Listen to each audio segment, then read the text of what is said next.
오늘 우리에게 주신 하나님의 말씀을 함께 읽습니다. 요한계시록 6장 1절부터 8절까지의 말씀입니다.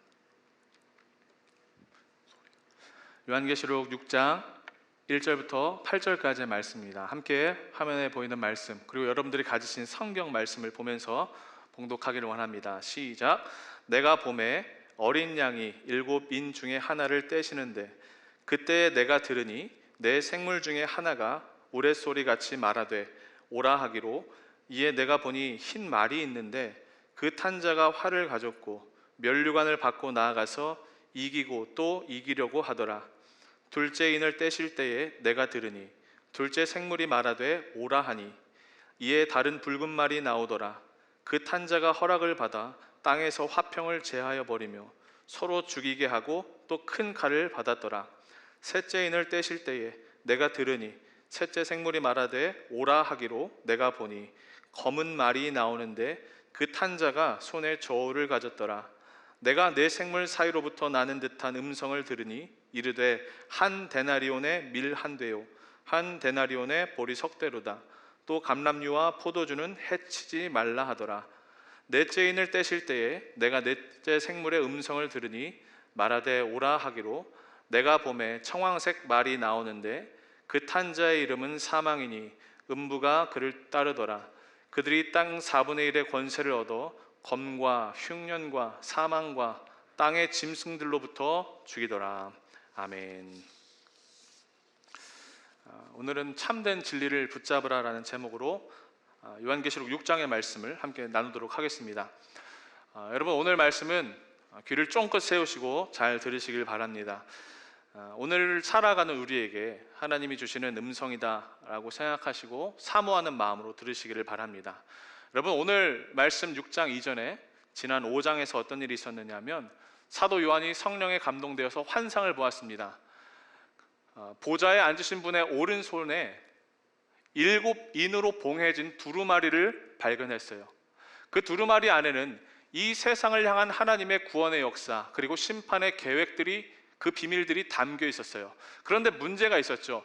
그 두루마리가 7인으로 봉해져 있다 보니까 이것들이 펼쳐져야 하나님의 역사가 시작되는데, 그것이 잠겨져 있다 보니까, 봉해져 있다 보니까 요한이 너무나 탄식스럽고 가슴이 아파서 그 펼쳐지지 않는 두루마리를 보면서 막 눈물을 흘렸어요.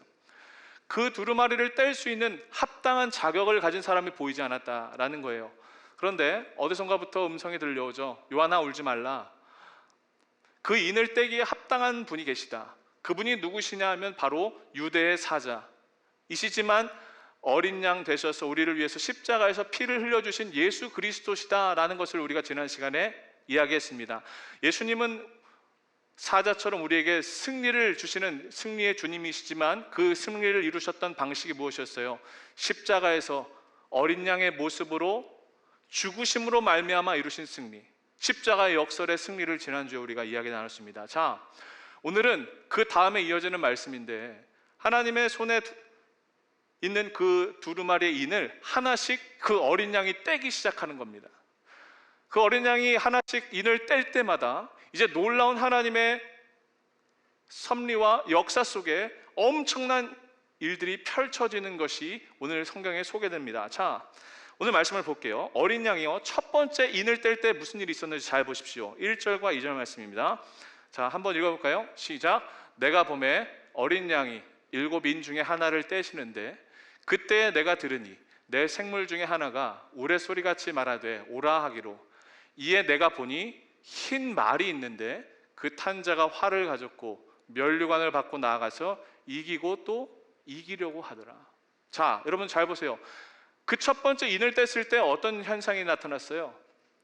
흰 말이 나타났어요. 그리고 그 말에 탄 사람이 활을 가졌고 면류관을 쓰고 계속 나아가면서 이기고 또 이기고 이기려고 했다라는 거예요. 자, 여러분, 흰 말이에요. 백마예요. 어떤 이미지가 떠오르세요, 여러분? 우리가 보통 흰색을 상징하는 의미는 무엇이에요? 보통 승리, 정복, 권세, 이런 것의 상징이죠. 우리가요, 이 말씀을 오해할 수가 있어요. 아, 예수님이시구나.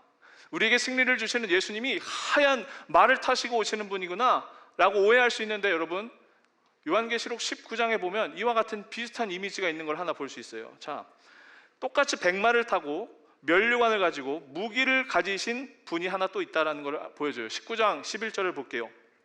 자, 또 내가 하늘이 열린 것을 보니 백마와 그것을 탄 자가 있으니 그 이름은 충신과 진실이라. 여러분 잘 들으세요. 요한계시록 19장에서 말하는 저 백마를 탄 사람은요, 예수님이에요. 다 읽진 않았지만 그분이요, 무기를 가지셨는데요, 입에서 나오는 검을 가지셨어요. 그리고 똑같이 관을 쓰셨어요. 오늘 요한계시록 6장에 나타나는 이 흰 말을 탄 사람이랑 너무나 비슷하다라는 거예요. 여기서 중요한 포인트가 있는데요, 이 19장에 나오는 예수님과 6장에 나오는 이 흰 말을 탄 자랑은요, 전혀 다른 사람이라는 거예요. 이게 뭐냐면, 오늘 이 말씀에서 나오는 흰 말을 탄 사람은요, 예수님을 표방하고 예수님을 모방한 가짜 그리스도예요. 적 그리스도라는 거예요. 예수님은요, 왕이 쓰는 왕관을 가지셨어요. 그런데 이 오늘 6장에 나타나는 이 흰 말을 탄 사람은요, 그냥 사람들이 주는 면류관을 썼어요. 예수님이 가지신 무기는요, 말씀의 검이었어요. 그러나 이 사람이 가진 건요, 활이었어요. 차이가 나는 거예요. 자, 이 사람이 뭘 하려고 했어요? 이기려고 하였더라. 이 말은 뭐냐면, 이기려고 막 안간힘을 쓰는 거예요. 그런데 이겨지지가 않는 거예요. 왜요? 가짜니까. 진짜의 모습을 하고 가짜가 사람들을 속이고 이기려고 하는데요, 가짜다 보니까 이겨지지가 않는 거예요. 이게 바로 오늘 6장에서 소개하는 백마 탄 사람의 모습이에요. 이 사람은요, 이기지도 않았는데요, 본인 스스로 면류관을 쓰고 있습니다. 거짓 존재예요. 예수 그리스도의 진리를 대적하는 적 그리스도라는 거예요. 여러분, 오늘 이 첫 번째 말씀에서 우리가 알 수 있는 내용이 무엇인지 아십니까? 우리가 살아가는 이 인류의 역사는요, 언제나 진리의 전쟁이 있다는 거예요. 참된 진리를 표방하고 따라하고 똑같은 옷을 입고 우리를 미혹하는 진리의 영들이요, 지금도 우리 앞에 도사리고 있다는 거예요. 우리를 무너뜨리려고, 우리를 쓰러뜨리고, 우리를 속이려고요, 지금도 계속 이기고 또 이기려고 길을 쓰고 있다는 거예요. 비슷한 유사품의 모습으로 찾아와요. 예수님처럼 똑같이 흰 말을 타고 관을 쓰고 무기를 가져요. 겉모양은 똑같아요.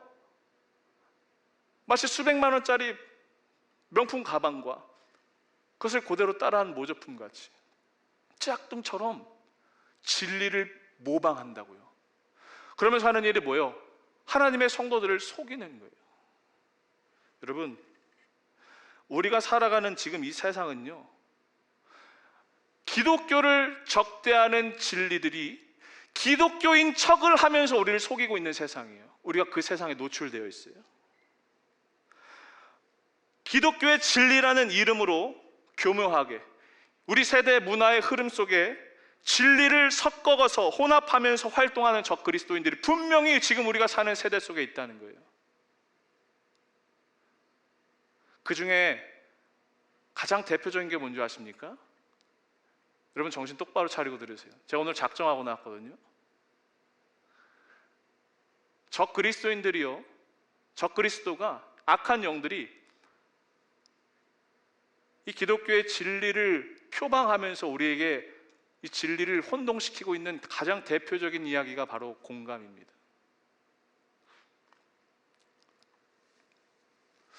이상하다. 요즘 공감이란 말 제일 많이 듣는데, 우리 시대의 화두 아닙니까? 그렇죠? 위로, 공감, 아픔, 우리의 아픔을 아시는 주님, 그런 신. 여러분 분명히 맞아요. 예수님요, 우리의 아픔을 공감해 주시고요, 우리를 아시는 분이에요. 우리를 위로해 주시는 분이에요. 그런데요, 그것이요, 전부인 것처럼 우리의 삶을 무너뜨린다는 거예요. 공감해 주는 사역자가 최고야. 우리의 아픔을 알아주는 누군가가 최고야. 그런 예수님이, 그런 신이 최고야. 맞는데요, 그게 전부가 아니라는 거예요. 여러분, 위러브라는 찬양팀이 부르는 대표적인 찬양 중에 공감하시네 아세요? 우리 청년들 좋아하죠.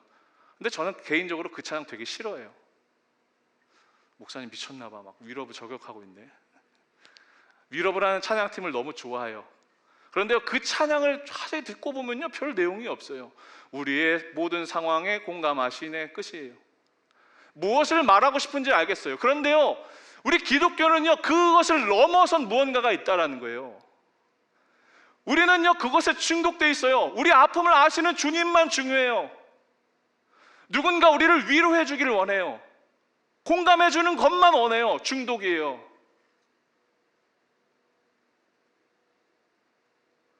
여러분, 우리가요, 달달한 처방에 익숙해지다 보니까요, 병들고 있어요. 하나님 앞에요, 아무것도 없어요. 내가 아픈 것이 최고예요. 인권이라는 교묘한 이름으로요, 우리의 진리를요 혼동한다고요. 우리를 무너뜨린다고요. 여러분, 제가 말씀드렸죠. 우리의 인권보다 우선되는 게 무엇이에요? 하나님의 말씀이에요. 사람을 존중한다고, 사람이 최고다, 사람의 존엄성이 우선되어야 한다, 맞는 말이죠. 여러분, 왜? 하나님이 우리를 창조하셨으니까, 우리는 존귀한 존재니까. 그러나 그것이 하나님의 말씀보다 앞설 수 없다는 거예요.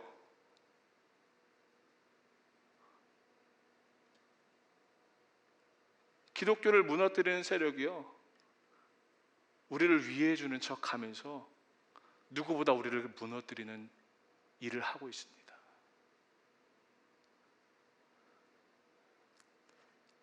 여러분, 이제 막 성장하는 갓난 아이가 막 떼를 쓰면서 울고 있습니다. 초콜릿을 달라고, 막 사탕을 달라고 막 떼를 씁니다.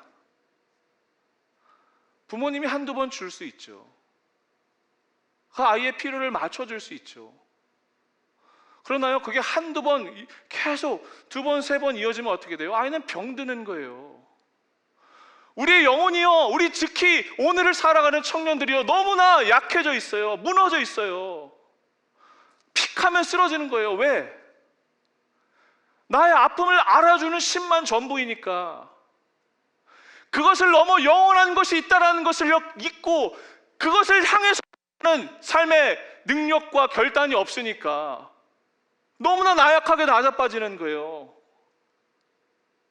여러분, 기독교는요, 우리의 아픔을 넘어 우리의 마음을 공감해 주는 것을 넘어선가 무엇이 있는 거예요. 그 예수님을 따라가는 거예요. 그 결단이요, 우리에게 있어야 돼요. 첫 번째, 우리를 무너뜨리는 악한 세력들은요, 무엇을 공격한다? 우리를 위해 주는 척하고 우리를 가장 존귀하게 여겨주는 것 같지만 그것을 통해서요, 우리를요 연약하게 만든다는 거예요. 여러분, 기억하세요.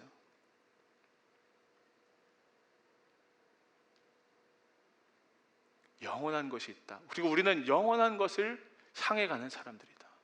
구원을 받은 것이 전부가 아니라 구원을 완성하고 이루기 위해서, 그 하나님 앞에 섰을 때 영화로운 존재로 살아나기 위해서 우리는 끊임없이 하나님의 뜻을 따라 살아가려야 하는 존재들이다라는 거예요.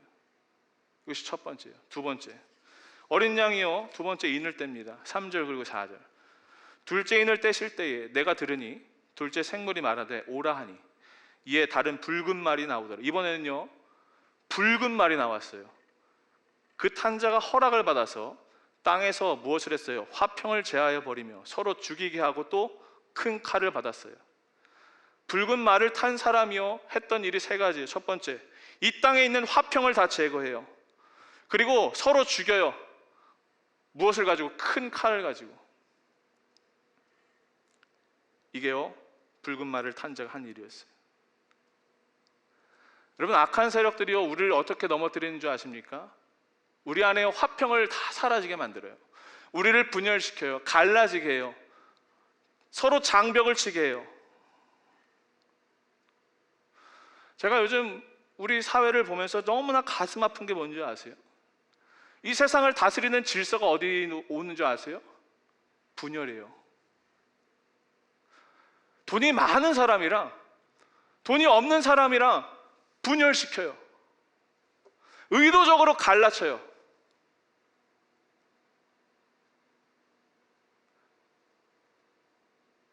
돈이 많은 사람들에게는 가난한 이유가 있어. 돈이 없는 사람에게는 돈이 많은 이유가 있어. 사단이요, 우리를 어떻게 공격하냐고요? 갈라놓는다고요. 분열시켜 놓는다고요. 여러분, 우리나라 사회 지역 갈등이 너무나 심하죠. 이제 그것을 넘어서 어떤 시대가 됐어요? 세대 간의 갈등이 있죠. 우리 청년들 똑바로 잘 들으세요. 나이가 많은 어른들이 이야기하는 거라고 무조건 꼰대라는 식으로, 고리타분하다는 식으로 모든 것을 그렇게 치부해 버리는 이 문화 잘못됐어요. 경험들이 존중되어야 돼요. 살아온 인생의 지혜들이요, 우리 안에요, 좋은 방향으로 선용이 돼야 돼요. 어른들도 잘못이 있어요. 어린 나이 우리 청년들을 향해서 어린 것이 뭘 알아. 여러분, 이게 우리 사회라는 거예요. 남녀 간의 갈등은 어떻습니까? 요즘 너무나 팽팽한, 정말로 우리나라에서 과연 이렇게 남녀가 서로 나눠져서 싸운 적이 있을까 싶을 정도로 싸우고 있지요.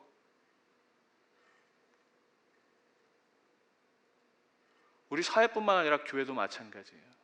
여러분, 악한 영이요, 이 적그리스도의 세력들이요, 이 교회 안에도 분열과 분쟁과 다툼과 갈라짐을 만들어요. 그게 전략이에요. 예수님을 머리로 하는 우리 몸된 교회에서요, 한 몸이 되는 것을 절대 용납하지 않습니다. 서로 칼을 겨누고 피를 흘리게 해요. 성도와 성도 간의 분쟁을 만들어요. 목사와 성도 간의 분쟁을 만들어요. 이게 전략이에요. 계략이에요. 근데 우리 다 넘어가요.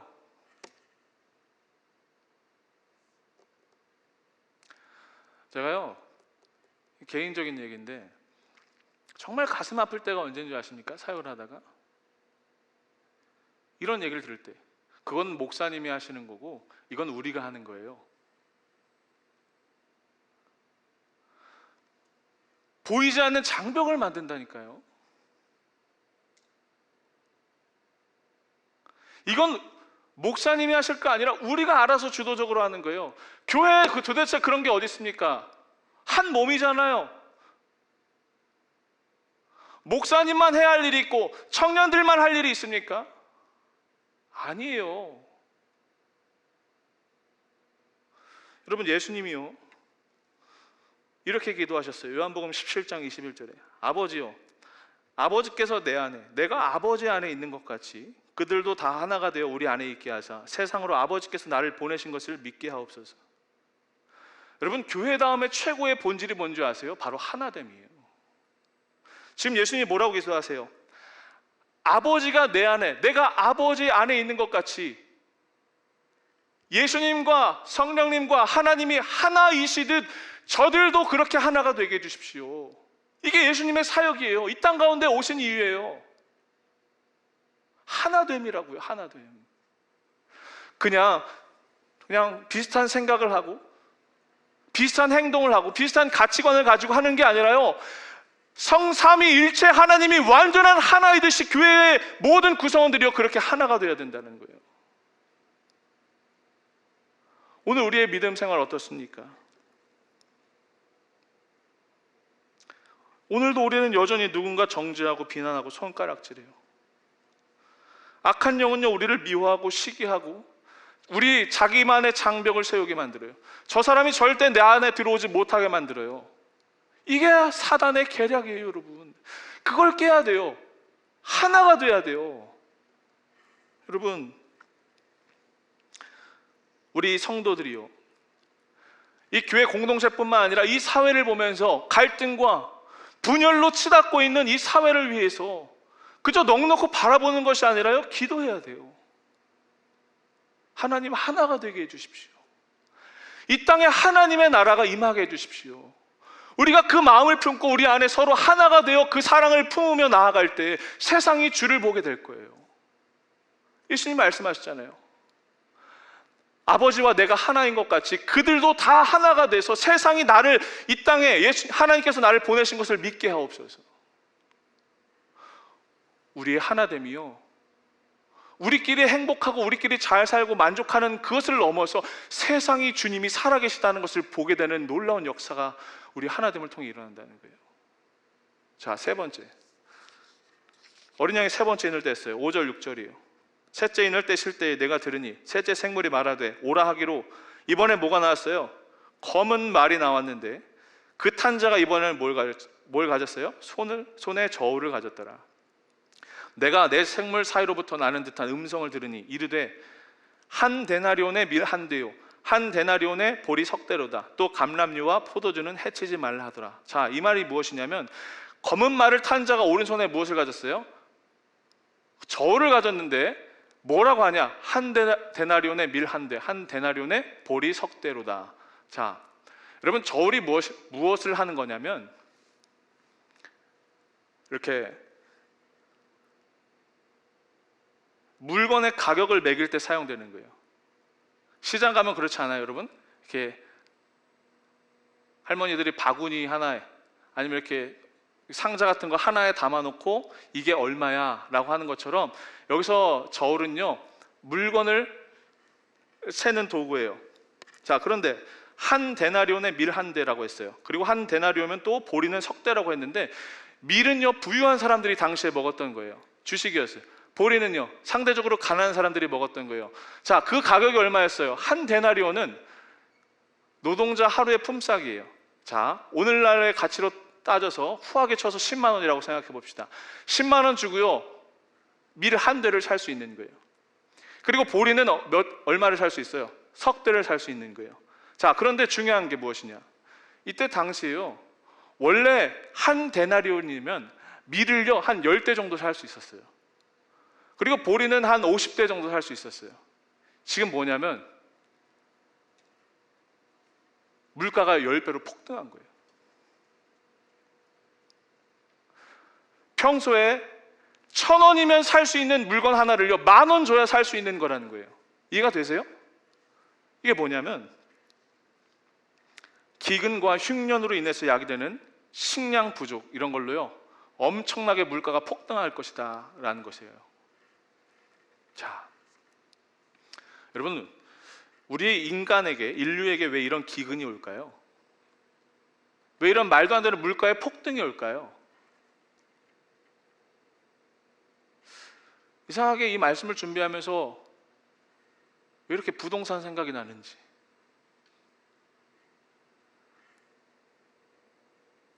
지금 말도 안 되게 집값이 뛰었죠?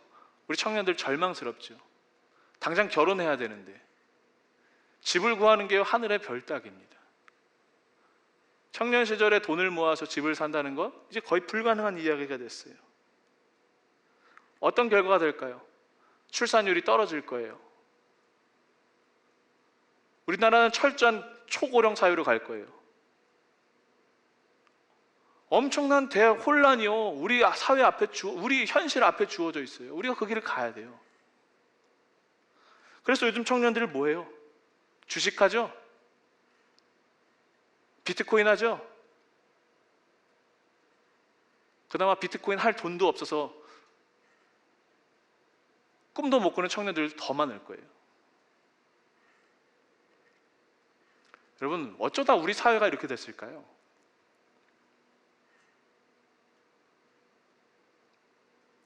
제가 지금부터 중요한 얘기를 할게요. 물론요, 인간이 하는 정책의 실패도 있어요. 잘못 인도하고 지도한 것도 있어요. 그런데요, 여러분, 그 본질이 무엇이냐 하면 끝없는 인간의 탐욕입니다.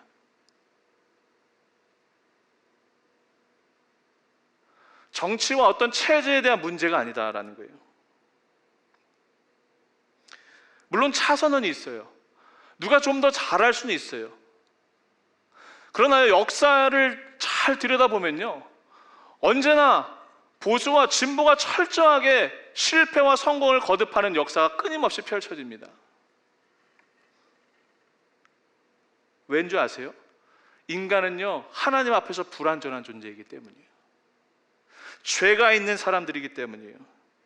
스스로 답이 될 수 없어요. 어떤 한 체제와 어떠한 왕조가요, 우리 인간을 가장 잘 살게 해줄 수 있는 해답이다라고 말하는 건요, 여러분 그렇게 기대하는 건 철저한 착각입니다. 인간은요 절대 할 수 없어요. 왜요? 부패하기 때문이에요. 타락하기 때문이에요. 그 탐욕이요 끝이 없기 때문이에요. 그래서요, 여러분 세계 역사를 보면요, 한 왕조가 지속되는 건요 그렇게 길지 않습니다. 보통 100년에서 200년 가면 적당히 했다라고 해요. 그런 측면에서 봤을 때 우리나라는 어때요? 고려 500년, 조선왕조 700년, 되게 길었죠. 역사학자들은 이걸 가지고 평가해요. 좋지 않은 영향이었다. 그건 모르겠는데 어쨌든 결론은 뭐냐면, 보수건 진보건 하나님이 주관하시는 이 역사 앞에 모든 것은요 헤아려 새 것이 없는 거예요. 이것도 해봤어요. 저것도 해봤어요. 그러나 철저한 실패였어요. 왜? 인간의 본질이 죄악이기 때문에, 탐욕이기 때문에. 이게요 역사의 교훈이에요. 인간의 탐욕과 돈의 문제, 욕망의 문제는요 언제나 인간의 죄성의 깊은 뿌리가 있어요. 여러분, 우리 청년들, 여러분 돈 벌고 싶죠? 셀 모임 기도 제목에 돈 벌고 싶습니다 참 많더라고요. 저도 돈 벌고 싶어요. 맞아요. 우리의 기본적인 욕망이에요. 잘못된 건 아니에요. 그러나 여러분 왜 돈을 벌고 싶으세요? 목적 없는 기도, 비전 없는 기도가요 때로는 더 무서운 거예요. 그냥 남들이 다 그렇게 하니까, 남들이 끝없는 욕망을 추구하고 사니까 똑같이 그렇게 사는 것, 믿음을 가진 하나님의 백성들이 할 일이 아닙니다. 우리 뭘 해야 돼요?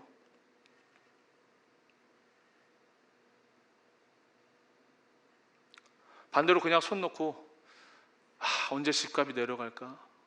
막연하게 생각하는 것, 그것도 하나님이 원하시는 거 아니에요. 하나님은요 지금 이 시간 우리가 회개하기를 원하세요.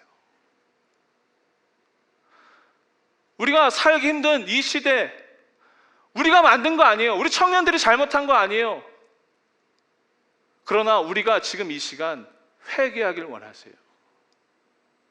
하나님보다 돈을 더 사랑했던 탐욕, 하나님보다 앞섰던 우리의 죄악들, 주님이요 회개하기를 원하세요. 사회를 보면서요 눈물 흘리고 아파하는 것, 그것을 넘어서 우리가 할 일이 있어요. 우리 지금 기도해야 돼요. 우리 죄악을요 회개해야 돼요. 하나님이 도우시도록 이 절망과 소망과 환란이 넘치는 이 세대 가운데 하나님이 다시 한번 우리에게 새날을 주시도록 우리 기도해야 돼요. 청년들이 할 일이에요. 우리가 해야죠. 누가 하겠습니까? 자, 마지막 네 번째, 7절 8절이에요. 넷째 인을 떼실 때 내가 넷째 생물의 음성을 들으니 말하되 오라 하기로, 내가 봄에 청황색 말이 나오는데 그 탄 자의 이름은 사망이니 음부가 그를 뒤따르더라. 그들이 땅 4분의 1의 권세를 얻어 검과 흉년과 사망과 땅의 짐승들로부터 죽이더라. 자, 이번엔 어떤 색말이 나왔어요? 마지막이에요. 청황색이에요. 자, 저 단어를 들으면 왠지 영화에서 나오는 이렇게 푸르른 용 같은 막 멋있는 신비로운 그런 존재인 것 같은데요. 여러분, 청황색이라는 건요 시체가 이렇게 영안실에서 푸르게 변한 거 아시죠, 여러분? 그런 모습이, 그런 색깔이에요. 그 이름이 무엇이었어요? 사망이었어요. 그리고 음부, 지옥이 그를 따르고 있었어요. 사람이 죽어서 가는 게 지옥이죠. 자, 그의 이름이 사망이다라고 했는데 이 사망이란 말을 히브리어로 번역하면요 역병, 전염병이에요. 흑사병, 이런 것들이죠. 이 청황색 말을 탄 자에게는 땅의 4분의 1을 검과 흉년과 전염병과 짐승들로 죽일 권세가 주어졌어요. 4분의 1이라는 건 여러분 제한된 숫자를 말합니다. 하나님이 허락하시는 거예요. 그러나 그것이 끝이 아니다라는 거예요. 제한된 수치만큼, 제한된 수준만 하나님이요 그런 것들을 허용하시는 거예요. 자, 여러분, 인류의 역사를 보면요, 언제나 대재앙의 역사가 끊이지 않고 있습니다. 전염병, 말도 못하죠. 지금이야 의학기술이 발달해서 그렇지만 예전 같은 중세시대나 이럴 때 보면 전염병으로 인구의 한 3분의 1, 그냥 떼죽음을 당하는 게 일반적이었어요. 또 무엇이 있습니까? 무기의 전쟁, 사람들의 전쟁, 세계대전, 기근, 사고, 이게 끊임없이 반복되고 있어요. 오늘을 살아가는 우리 어떻습니까? 우리가 그 역사의 주인공 아닙니까? 대재앙의 한복판을 우리가 지나고 있지 않습니까? 여러분, 제가 요즘에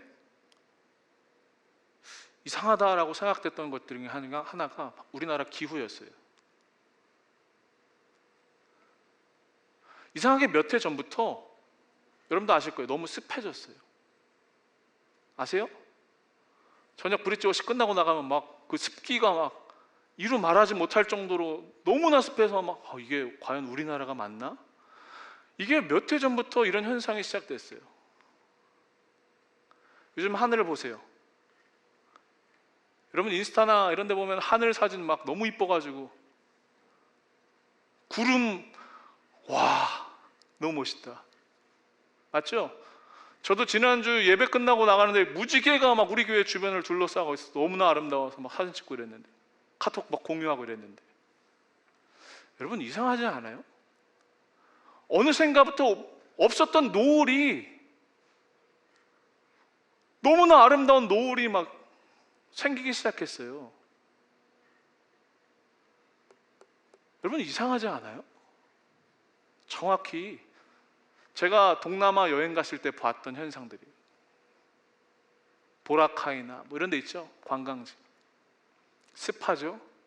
하늘 너무 아름답죠? 비가 갑자기 내리죠? 무지개?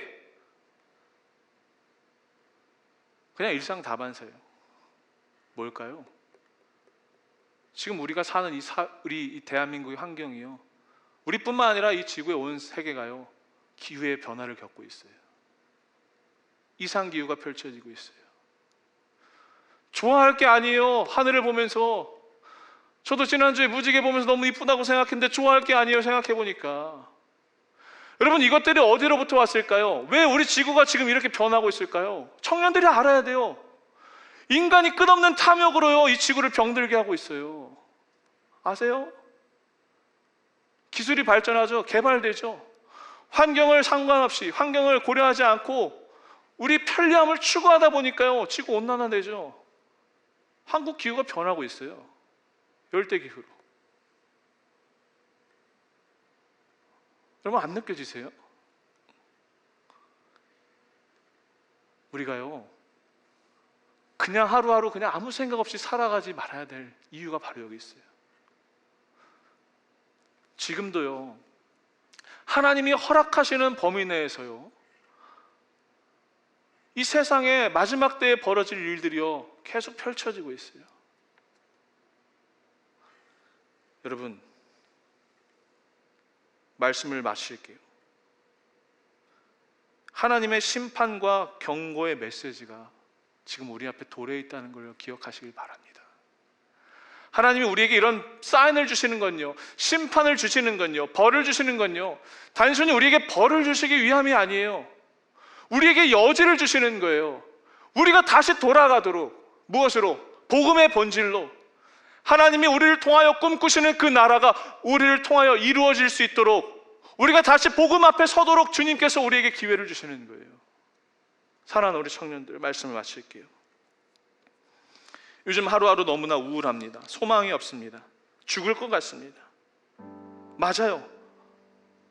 저도 그래요. 우리 아프죠. 힘들죠. 여러분, 그렇다고 우리 그냥 그 자리에 머물러 있을 겁니까?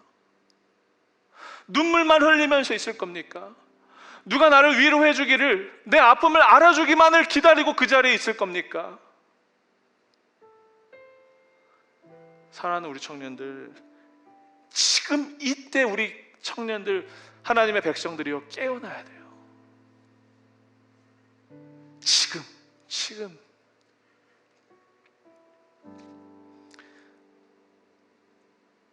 우리의 소망이 누구에게 있고 우리가 무엇을 해야 할지 기억하기를 바랍니다. 그저 끝나겠지, 코로나 잠잠해지겠지, 막연하게 생각하는 것 아니라요, 하나님의 도우심을 간절히 우리 붙들어야 돼요. 참 진리를 기억해야 돼요. 어디에 우리의 진짜 소망이 있는지, 어디에 우리의 영원한 생명이 있는지 우리가 기억하면서 기도해야 돼요. 청년들이요, 우리 함께 기도합시다. 하나님의 나라가 우리를 통하여 다시 한번 임하도록, 하나님 우리의 죄악을 용서해 주시고 우리에게 새날을 허락해 주시도록 우리가 지금 기도합시다. 지금 기도합시다. 다 끝나고 감사하기도 아니요, 환난을 지나고 있을 때에, 가장 깊은 절망의 어둠의 터널을 지나고 있을 지금 이때 우리가 기도해야 돼요. 우리가 안 하면 누가 합니까? 여러분, 살아나세요. 깨어나세요. 잠들어 있지 마세요. 이 시간 간절히 소망하고 기도하는 우리 사랑하는 모든 청년들이 참된 진리이신 예수님을, 하나님을 소망으로 기억하며 이 어려운 시대 가운데서도 주님이 훗날 우리를 바라보셨을 때 그때 너의 기도가 있었기 때문에 라고 칭찬하시는, 주님이 존귀하게 여기시는 우리의 모든 삶이 되기를, 그래서 승리하는 우리 모두가 되기를 간절히 소망합니다.